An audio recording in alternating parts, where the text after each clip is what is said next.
mai devreme că vă ocupați și de biorezonanță.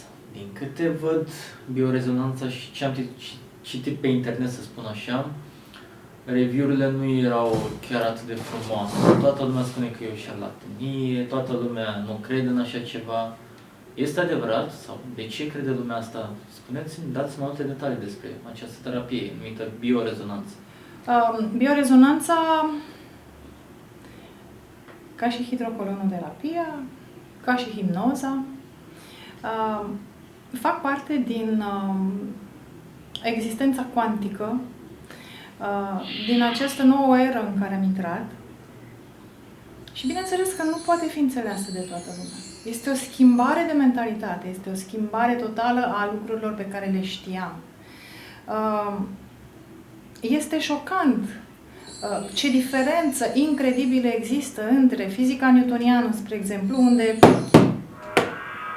da, atât există. Materia pe care o vedem există, ceea ce nu vedem nu există.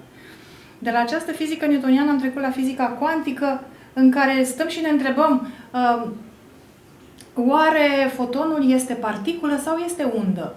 Dacă este particulă și colapsează și devine fizic, sau dacă este undă și...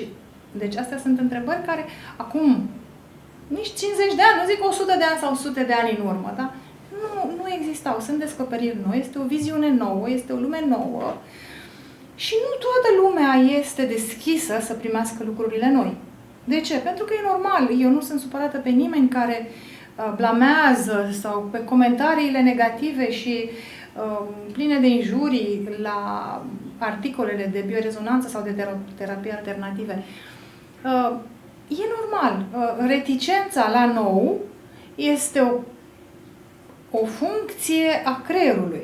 Este o funcție care ne ajută foarte mult. De ce?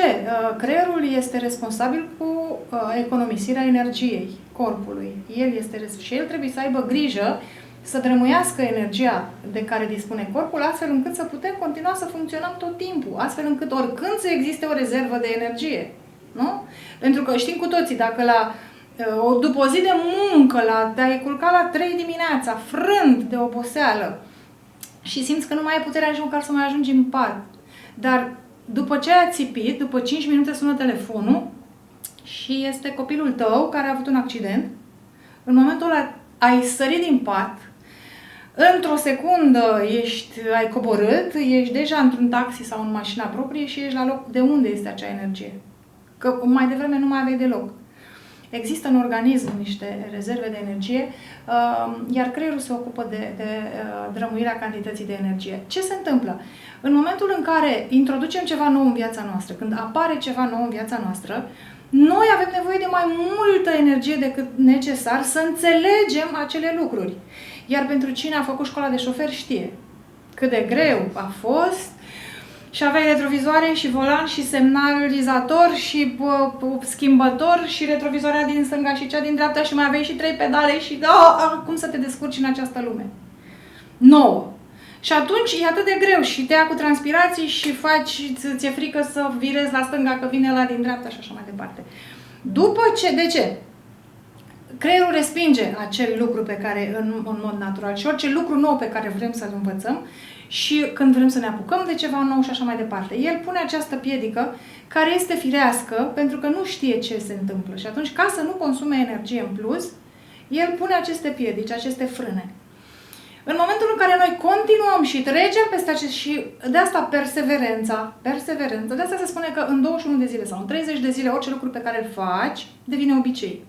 Devine obicei de ce? Creierul înțelege că dacă faci acest lucru 21 de zile la rând, 30 de zile pentru siguranță, el integrează acel ceva, zice, bine, ok, hai, în regulă, și azi și mâine și poimine și săptămâna trecută și săptămâna viitoare, ok, îl trece la obiceiuri, acel ceva devine automatism, da? Se duce în creierul mic, în cerebel, acolo unde funcționează automatismele și ne este foarte ușor. Astăzi conducem, vorbim la telefon, mâncăm, ne fardăm la semafor și așa mai departe, în același timp. Având în vedere acest lucru, absolut toți oamenii, avem aceste opreliști atunci când apare ceva nou.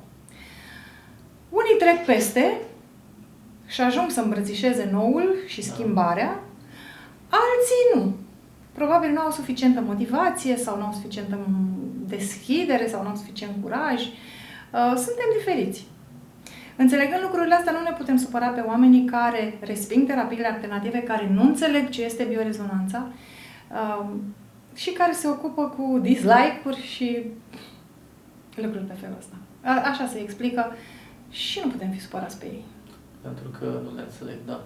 Apropo de asta, v-am zis mai devreme de review-uri. Am văzut, cred că Scio se numește acest Scio aparat. se numește aparatul, da. Am văzut pe internet o doctoriță, într-un final, care vorbea despre acest aparat la o emisiune. Și spunea lucruri foarte interesante și lucruri frumoase. Spuneți-mi și dumneavoastră cine l-a făcut sau chiar așa este o capodoperă, să o numesc? Este o capodoperă. Da, ați folosit cuvântul cel mai potrivit. Este cu adevărat o capodoperă pentru că, în primul rând, este făcut de un geniu. Este conceput de o persoană, se numește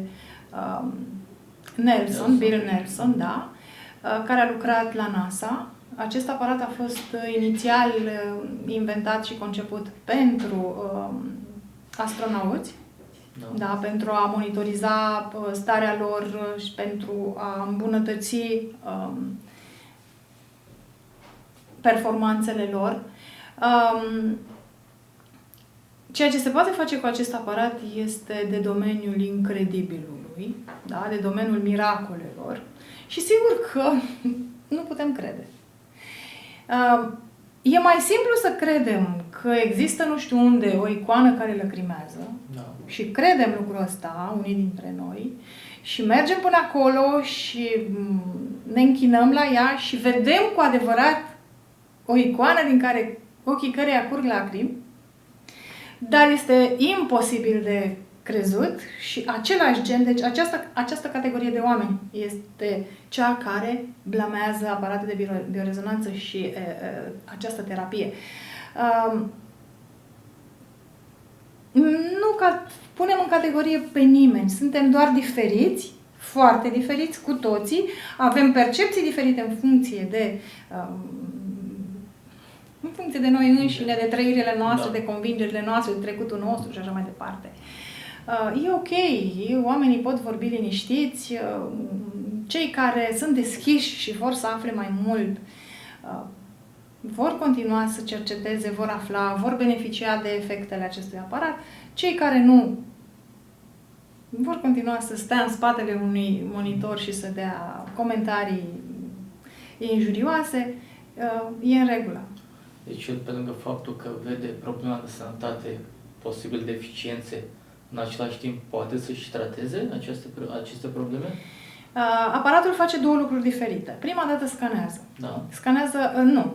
Înainte de toate, el curăță energetic zona pe o rază de 12 metri, de jur împrejur, zona în care lucrează. Da. Persoana este conectată, da, la aceste cabluri, la aceste... da, deci sunt 4, două mâini, da, este un harnașament, două mâini, la mână și la fiecare mână și la fiecare picior. Aceasta se pune de jur împrejurul frunții. Da. Da? Este conectată în felul acesta cu aparatul și cu softul. De ce principiu merge? Bai niște date sau cum? Da, la început, sigur că da. La început se bagă datele persoanei. Da. În funcție de datele pe care noi le introducem, softul calculează care ar fi parametrii normali în care ar trebui să se încadreze persoana respectivă. La vârsta aceea, la greutatea aceea, la zona aceea geografică și așa mai departe. Față de acești parametri, el măsoară starea noastră actuală. Deci ăștia sunt parametrii ideali pe care ar trebui să-i avem, iar parametrii pe care el ne-i dă după scanare sunt deficiențele, excesele care constituie dezechilibru pentru care am venit la aparat.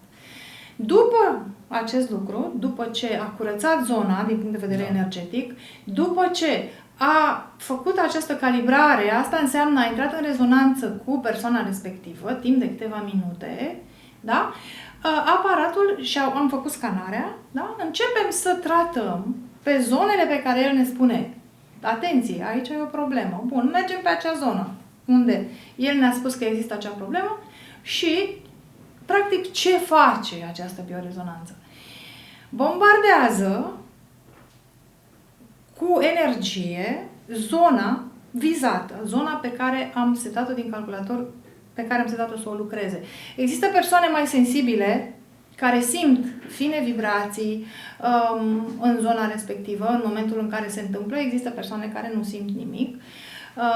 Ce aș vrea să vă spun este cazul cel mai recent pe care l-am avut.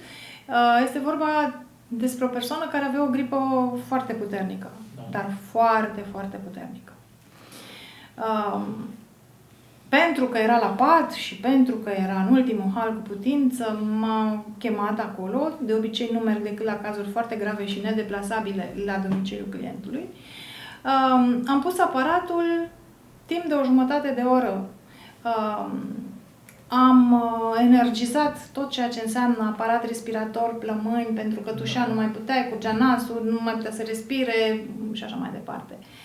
Și la un moment dat are o funcție, una dintre miile pe care le are, este de a distruge agenții patogeni. Când am dat pe virus, s-a întâmplat ceva. Dar aveam deja, adică am avut timpul necesar să fac tratamentul respectiv. Când am dat pe eliminarea virusilor, s-a blocat aparatul. Am zis ok. Am închis programul, am vrut să-l redeschid ca să continui și nu mai găseam iconița. Nu mai era pe desktop, n-am găsit-o nici cu search, n-am găsit-o nici cum și a trebuit să închei tratamentul. Uimitor, persoana respectivă a doua zi a venit la cabinet într-o stare extraordinară de vigoare. Am rămas uimită. Sigur, a doua zi am sunat la firma care se ocupă de întreținerea softului, am povestit ce s-a întâmplat. Au intrat cu TeamViewer și au rezolvat problema, au rezolvat în sensul că au dezinstalat și au reinstalat softul. Adică așa s-a rezolvat. Ce se întâmplase? Mi-au spus, energia nu circulă doar dinspre aparat către pacient, ci și invers. Un virus foarte puternic pe care l-avea, pur și simplu a virusat programul. Se poate întâmpla și S-a întâmplat acest lucru. Deci mie personal mi s-a întâmplat și a trebuit să reinstalez programul. Mă bucur foarte mult însă că acea persoană nu doar că n-a mai stat la pat nicio zi, dar s-a sculat a doua zi și a plecat la muncă. A trecut pe la cabinet și mi-a spus, uite-mă cum sunt, am vrut să mă vezi personal. Mă bucur că poate face chiar așa de multe chestii și a tratat această persoană. Deci văd că e o terapie foarte bună. Ați avut și alte cazuri pe lângă acest caz de gripă? Să zic de domeniul cancerului sau boli mai severe, mai ceva care a reușit acest aparat să facă? Eu știu că acest aparat face lucruri mărețe, deosebit de mari. Nu am avut eu personal niciun caz de cancer. Da. Am avut în schimb o artrită destul de puternică, care a durat aproape 8 luni de zile tratamentul. 8 luni de zile venit în fiecare săptămână, dar de la a nu mișca mâinile, deci persoana respectivă era o femeie, da, nu putea să toace, nu morcov sau țelină sau lucruri care, nici măcar să taie o bucată de brânză. Deci nu putea pur și simplu. Era totul înțepenit și de mers, picioarele erau fix la 90 de grade, deci nu putea să miște lava piciorului. Cu detoxifiere și cu ajutorul acestui aparat, în fiecare săptămână, sigur, pentru tratamentele de lungă durată, prețurile sunt mult mai mici, femeia alergă în parc. Deci acum are în fiecare dimineață program de alergat în parc, nu mai alergase de ani și ani de zile. Asta este, până la momentul ăsta, cea mai mare dintre realizările pe care le-am avut eu. Da, foarte, foarte frumos și interesant. Da, vă mulțumesc încă o dată. Cu mult drag.